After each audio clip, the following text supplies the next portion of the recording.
Shalom Bapak Ibu dan Saudara-saudara yang terkasih di dalam Tuhan. Kebenaran pada saat ini berjudul tidak memilih.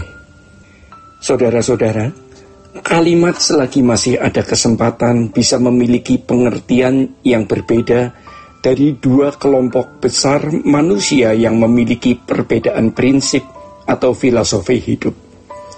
Kalimat selagi masih ada kesempatan dapat dilihat dari dua sudut pandang atau dua perspektif yang berbeda. Sudut pandang yang pertama, kalimat selagi masih ada kesempatan berarti kesempatan untuk menikmati kehidupan di bumi ini semaksimal mungkin. Ini fakta yang tidak bisa dibantah. Pada umumnya atau hampir semua manusia berfilosofi atau berprinsip hidup ini.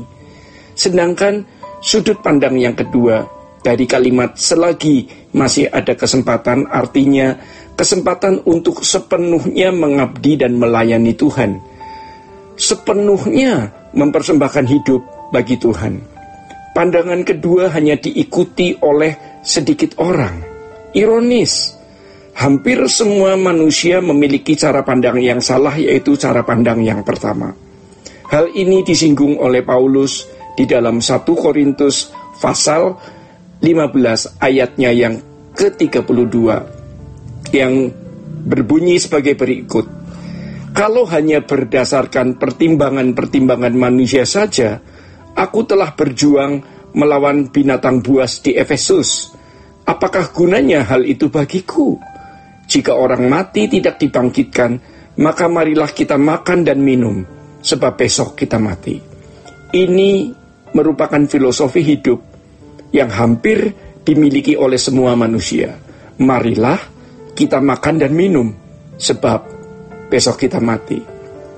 Saudara-saudara, jika berdasarkan perilaku atau cara hidup, serta gaya hidup manusia pada umumnya, atau manusia kebanyakan, Paulus juga dapat menggunakan kesempatan untuk menikmati kesenangan hidup, seperti kebanyakan manusia pada umumnya. Jadi jangan kita berpikir Paulus tidak memiliki kesempatan.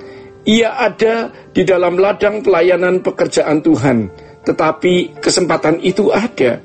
Jangan berpikir kalau orang sudah memberi diri sepenuh waktu untuk pekerjaan Tuhan, atau masuk sekolah tinggi teologi, memasuki pendidikan seminari Alkitab, bahkan menjadi pendeta, lalu kesempatan untuk menikmati kesenangan hidup seperti kebanyakan manusia lain itu menjadi tertutup.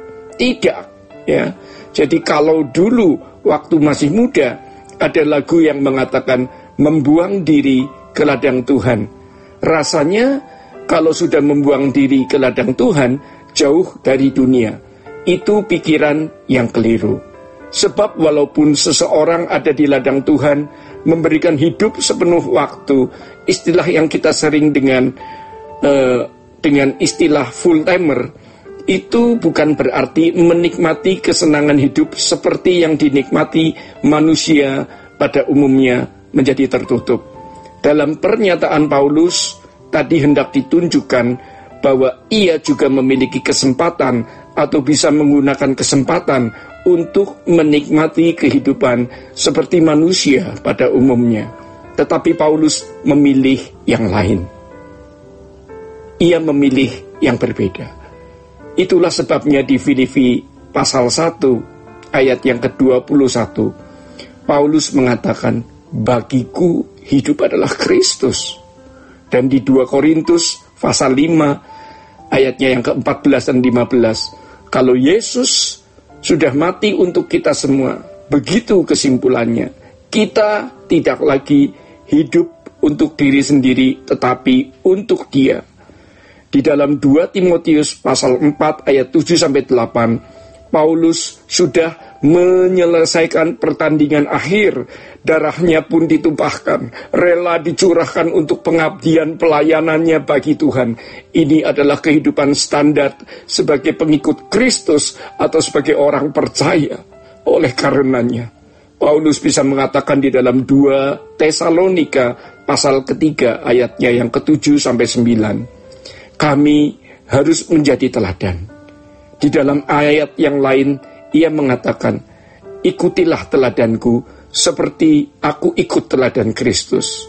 Kalau kita membaca surat Paulus, di mana kita menemukan prinsip-prinsip atau filosofi hidupnya, di situ kita menemukan standar hidup orang percaya. Standar hidup ini tidak boleh dikurangi atau direduksi sedikit pun. Semua kita adalah orang-orang yang telah diwarnai. Tentu yang pertama diwarnai oleh orang tua kita, lalu lingkungan keluarga, dan gen yang kita terima dari orang tua. Kemudian kita juga diwarnai oleh pengaruh dunia sekitar kita dengan filosofi atau prinsip-prinsip hidupnya. Di kalangan orang Kristen, prinsip hidup yang kita warisi itu kebanyakan seperti ini: menikmati dunia selagi masih hidup, dan nanti setelah mati baru menikmati surga. Walau tidak diucapkan, tetapi itulah warna hidup yang dimiliki oleh kita.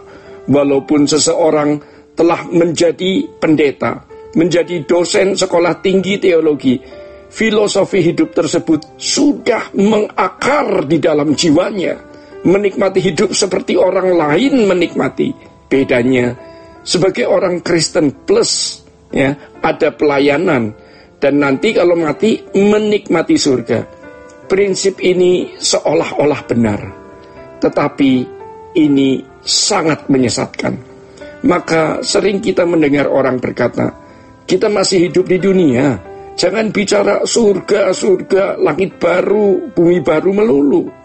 Saudara-saudara, padahal justru selagi masih hidup di dunia, kesempatan ini harus digunakan untuk berurusan dengan Allah secara benar selagi masih ada kesempatan.